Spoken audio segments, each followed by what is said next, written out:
నా కొడుకు తన కాబోయే అత్తింటి వాళ్ళతో కలిసి నన్ను నా కుటుంబాన్ని దూరం పెట్టాలనుకున్నాడు. ఇదంతా వాళ్ళు నా కొడుకు ఇల్లు అనుకుంటున్న నా ఇంట్లో ఉండి చేస్తున్నారు. అందుకే వాళ్ళని నేను నా ఇంట్లో నుండి బయటకు పంపించేశాను. హాయ్, నా పేరు రాబర్ట్. మేము బెంగళూరులో సెటిల్ అయిన తెలుగు ఫ్యామిలీ. మేము అంత రిచ్ ఫ్యామిలీ అయితే కాదు, కానీ నాకు ఒక మంచి జాబ్ ఉంది. నా భార్య కూడా ఒక మంచి జాబ్ చేసుకుంటుంది. అండ్ బెంగళూరులో ఒక మంచి ఏరియాలో మాకు ఒక సొంత ఇల్లు ఉంది.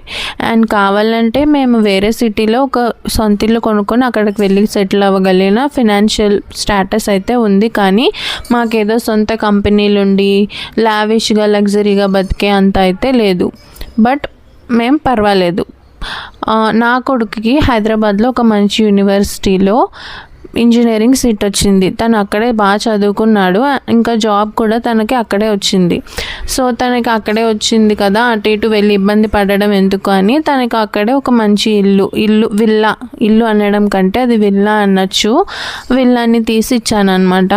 తన ఆఫీస్ దగ్గరే ఉంటుంది. అది కూడా నేను తనకి ఇల్లు అయితే కొనిచ్చాను, కానీ ఎందుకో ఆ టైంకి ఆ ఇల్లు వాడి పేరు మీద పెట్టడం నాకు కుదరలేదు. నాకు ఇల్లు తన పేరు మీద పెట్టడం ఇష్టం లేక కాదు, కానీ కుదరలేదు అనమాట. అది అలా కుదరకపోవడం ఎంత మంచిదైందో నాకు తర్వాత అర్థమైంది.